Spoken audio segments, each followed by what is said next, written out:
Hi, this is Lucy Sullivan interviewing Rosie Hill on October 22nd, 2013. So, Rosie, where and when did you receive your credentials, and where do you currently work?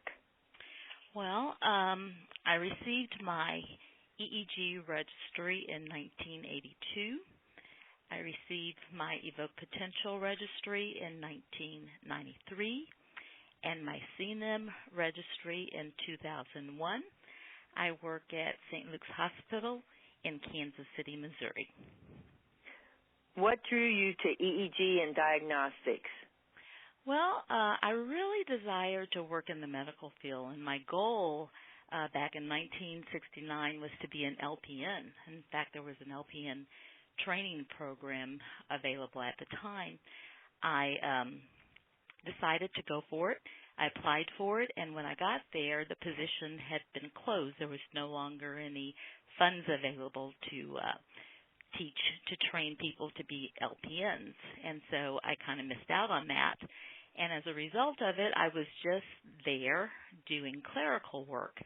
And while being there, I just heard about the prospects of doing a test called an EEG, and was asked among several other people if I wanted to apply for the job. So it's like it really came to me. And when I heard about EEG and working with the brain, I just thought, yes, I'm interested in that. And yes, I'll go to the interviews and just see what it's all about. And that's how it happened. I had never heard of it before. Was EEG a popular specialty when you were starting your career? Not at all. Most people I had talked to had never heard of it before. Again, it was the first time I'd ever heard of it, and it was, it was just very unique and very fascinating. But no, it wasn't very popular at all. Who were your early mentors? One of my most important mentors who comes to my mind was Ruth Henderson, now Ruth Henderson Sprague. She was smart, she was energetic, outgoing. She was somebody that when I went through the training under her, I wanted to be like her. I just remembered she was just in love with what she was doing, and it wasn't just a job. It was just something that she deemed to be very, very important, and I just kind of looked at her in amazement and just kind of said, I want to be like her when I grow up. Along with her was also Dr. Abrams. He was chief of the EEG lab, and he was a person who had high expectations of his employees. And I never will forget one of the things he said to me early on was, bad EEG is worse than no EEG at all. So we want you to do it. We want you to learn how to do it right. In fact, he said to me, I want you to know how to read EEGs like I do someday, because someday you may need to. And so the two of them were my mentors, and I will never forget them. What were your earliest career influence? I think my earliest influence was just the fact of education, and again, with Dr. Abrams and Ruth, they expected us not just to be what I call push-button EEG technicians, but they expected us to know neurology. They expected us to know more than just how to do the test, but how to understand what we were doing and how to get prepared for the future. Early on, even though I was brand new at it, they kind of taught us to be prepared to take the exams, and that really, really influenced me. If you had not become an EEG technologist, what would you have liked to have done? I would love to have been a nurse, and specifically like an LPN. Nurse aide wasn't something I aspired to be, nor was an RN what I aspired to be. I wanted to have the best of both worlds, sort of to work with the patient one-on-one, not just to teach somebody else how to do it, but also to have enough knowledge where I'd be able to be more helpful than just, say, if I were just a nurse assistant at the time. Why do you think EEG took off when and how it did? I think it was the right time. I think it was a time when, of course, back then they didn't have the CAT scan and the MRI, and it's just how, things just happen to fall into place when it's supposed to. And I think that's exactly what happened. It was the right time. I was at the right place. They needed help in this sort of new field to so many people, and I think it was just the right time. It just happened when it was supposed to. What kind of equipment did you train on, and what were the main limitations of it? I trained on a 16-channel grass machine. And, it was funny because the limitations, you could only have so many channels at one time. And you'd have to stop and you'd have to write in the montages. And, the limitations were, while you're writing, any kind of abnormality could have presented itself at the time, could have appeared, but then we couldn't get it because we were writing on this paper. And the inkwells would sometimes dry and you'd miss a channel. So, it had its limitations as to the quality of the test. And at the end of it, then, if you'd get an EEG that was normal, how could you be sure that you didn't miss something because of all the downtime and the technical difficulties with, like I said, pins drying out and that sort of thing? What other equipment have you used over the years, and could you summarize the pros and cons of each? Okay, I've used Nihon Koden, and let's see, the one I'm using right now, I'm just having a middle blank for some reason. But with the advent of digital EEG in general versus Nihon Koden and grass, the pros are that, again, with digital EEG, you have the ongoing recording, and so if we're recording a particular montage, we can go back later and change that montage and see other data, and so not miss any information at all. Again, with the paper EEG, then you have that limitation. So the pros would be that, in any given montage, you'd get all the information, you'd have the ability to change the montage or make changes after you got done with the recording so that you could accentuate abnormalities and scrutinize it a little bit better as opposed to paper EEG where you couldn't do that. So in general, I think the pros definitely outweigh the cons. What memories do you have of your training program? The most important memory I have of my training program is that it was 6 months for the basic, and then the other 6 months were for, practicing everything that we'd been taught and officially saying that it was a year program. But when it first started, for that first 6 months, it was divided into two parts. And that is to say that, in the morning we would do our patients, and in the afternoon we'd go to class.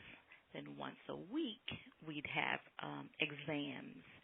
And that to me was invaluable because we got a chance to see what the EEG was like, do the test, and then after that, at the end of the day, we just did not just practical, like studying what we had done that day, but we'd have anatomy and physiology and instrumentation and all those sorts of things. And I don't see that happening that much today. So that was definitely invaluable. What are the main ways in which the field has changed over your career? There's so many diagnostic tools added to EEG, like evoke potential technology, that, the ability to be able to stimulate a person's eyes and see the pathways through their brain and have the patient not have to agree or not have to comply in order to get definitive information is really great. That's been great. The same is true with auditory evoked potentials and specifically somatosensory evoked potentials, which of course took some years later to come on board. But to be able to go in and to put electrodes on in the OR and be able to tell how a person's motor system is working and how their sensory system is working. These have proven to be invaluable. And so I went from being just an EEG technician to now a neurodiagnostic technologist. And in the hospital where I work right now, we're able to do all of that. We're able to do ENGs, electronystagmograms. So it's changed tremendously. And I think because of that, we can help more people in more ways, not just in the lab, but like I said, in the operating room. And this, again, has been proven to be invaluable. How has scientific knowledge changed the field, and what do you think were the big breakthroughs? Oh, it's changed it, just kind of like the previous question, in that we can do more with the information that we have. And so I think it's empowered the END technologists with skills to be able to not only do the procedures, but to want to be a part of a field where they can learn more and be of assistance to more physicians. So not just assistance to the neurologists, but, for example, we work for cardiologists. We work for, vascular surgeons. We work for neurosurgeons as well as primary physicians.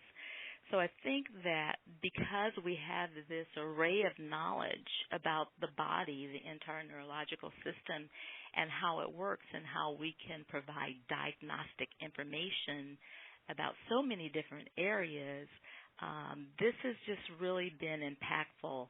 And still, I think there's so many people who don't know about END technologists, and I think once they get it, and once we as END technologists understand how valuable we are, I think there's just so much more we'll be able to do to help people, and that is just incredible to me. What are the 2 to 3 big issues in EEG that people are working on to solve today? I think 2 issues come to mind that are really concerning, and that is the training and education. The other thing I was thinking about, of course, is the salaries, because some people think that they need to be registered because they're going to get more money. My thought about that is that people should want to be certified, registered, so that they undergo the training and education that they need to be more productive and to be more of an asset to the patient. We are in this field because we want to help patients. And the more training and education we have, the more we're equipped to do just that. I mean, you shouldn't be in healthcare except you want to help to care for people who can't help themselves. And that's the reason that we get into it. But again, there's so many technicians who are okay with just basic training. Just let me learn how to put the electrodes on. Let me learn how to do several montages, run a test for 30 minutes to an hour and be okay with that. I think that that's not good. And anybody wanting to get in this field should look at EEG as providing diagnostic information for the patient, not just diagnostic, but I meant to say definitive, because at the end of the recording, we should know that we've done everything that we can to prove that the EEG is either perfectly normal or perfectly abnormal within that epoch of time. And if we have limited understanding, for example, if we think that we should do an EEG for 30 minutes because it's routine or an hour because it's prolonged, as opposed to sort of given some sort of structure, but understanding that if an EEG begins to show an abnormality in 28 minutes, record longer, or be okay with if there's a long study, but you can get definitive information in 20 minutes, be okay with saying to the physician, I know that your patient's in status.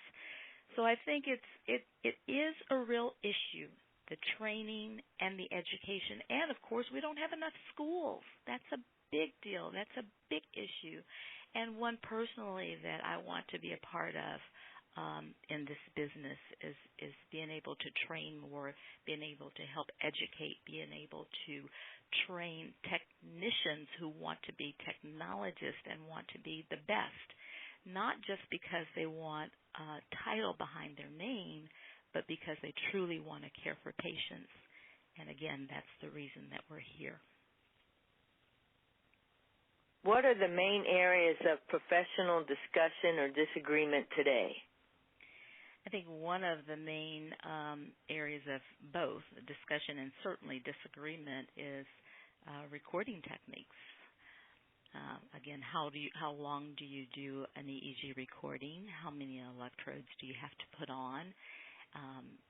Checking impedance and that sort of thing, and really being knowledgeable about how to do that. Again, there's some people who think put on a double band and you're going to get the information that you need. And my thing is, if you have noticed, if anybody has ever noticed that an abnormality can appear, for example, in the vertex at CZ, then you should make sure this area is covered on all your recordings. And I, for one, have seen that. At a point in time years ago, I thought, oh, that's all we need is a double band, especially if we're looking for global abnormalities. But sometimes there's something focal that's in an area that we might miss if we just want to cut it short, so to speak. And so I think that, we ought to look again at the patient situation, see what is definitive for that patient, and make sure that that is what we do. So, I hear about recordings that are 20 minutes, 30. I think that cut and dry rule is not good. I think that, people who are testing patients and only limiting the test to 20 minutes because that's what they've been told that they have to do, and they end up with a normal EEG, it breaks my heart because the patient has a test that's normal when, in fact, if they were recorded longer with like a sleep study and that kind of thing, perhaps they could have gotten an abnormality proven and could have been treated for it, as opposed to somebody who may have a seizure because they had a normal EEG and wasn't treated for it. So those are the things that I hear that are of concern and people disagree on. For example, if a person has seizures, they go, well, just go ahead and treat the patient and not worry about the EEG. I get that. I totally agree with that. But again, sometimes this person, because of who they are or how they present themselves, maybe they don't deem them to be reliable and say, oh, I don't really believe it was a seizure at all. That person was probably just upset or fainted or whatever. They may not treat them. So that's an area that I hear people talking about a lot, and I definitely am passionate about us doing thorough, definitive studies, not based on just routine. In fact, I remember years ago, Dr. Bernard Abrams said this to me, and Ruth Henderson as well. There shouldn't be even a such thing as a routine test because there's no routine people. We're all different. And so whatever it takes for you or whatever it takes for the next person is where my eyes should focus as a technologist instead of saying it's routine. It should be definitive. What are you most proud of in your professional life? I am most proud of, I'd have to sum it up by saying my attitude. My attitude from the very beginning for the reason I wanted to be an EEG technician. My attitude about the reason for wanting to be triple certified, not just because I'd have initials behind my name, but because I would be more qualified to A, help the patient, and equally as important, more qualified for the people working with me and trusting in me to believe that I had proven that I'm competent. So I think with a positive attitude, it gets you where you need to go. And I know that is invaluable, and I think that that's the thing that's really, really important, is to have that attitude of tenacity. Everybody's important to me just because they're breathing. They're important to me, and I am going to do the best I can to help them, whether it's for an hour while I'm testing them or whether it's for years and years and years that it would take to get credentials so that I can help them even more. Where do you see neurodiagnostics in 10 years? Oh, Lucy, this is a hard question. And it saddens me because while I want to be a positive, optimistic person, and feel like most people are looking for quality, I think in the real world it seems like quantity is what's important, and quality isn't as important. I don't see as many people pushing their staff and people they know to become expert at what they do. I think that the status quo is okay in so many situations, and the question is, if it remains that way, where will we be? And it saddens me because I believe if we continue the way we're going now, it won't be as good as it has been. What is the best piece of advice that you've ever received? The thing that comes to my mind is what I said earlier: bad EEG is worse than no EEG at all. Don't do the test if you're not going to do it right. And of course that was EEG, and now there's evoked potential. There's intraoperative monitoring and all that. So I say if a person's not going to give it their best, give it their all, treat a patient as if they were a family, then decide to do something differently. Or if you're going to look at people the way you would want somebody to look at you and to treat them that way in terms of your areas of expertise, then this is the field for you. So I think that's it. It's just the idea that we are there to help the doctors treat the patients. And if that's not what we aspire to do, and for the right reasons, then we should do something differently. Is there anyone else in EEG that you think we should be talking to or interviewing? Yes. If you have not interviewed Ruth Henderson Sprague, I think she'd be awesome to interview. She made a difference in my life. I will never, ever, ever forget her. And also Dr. Bernard Abrams, because he too was an individual who just felt like it was extremely important to have competent staff, and all for the right reasons. Those two people I would highly recommend. And are there any prominent electroencephalographers who you think we should document? Dr. Bernard Abrams, as I have said his name several times, and also Dr. Irene Bettinger is one who takes a lot of time in helping technicians to understand how to read studies and just kind of supporting them and that sort of thing. Okay, great. Well, thank you, Rosie. What I'm going to do now is just turn off the recording, and I'll be right back. Thank you, Lucy.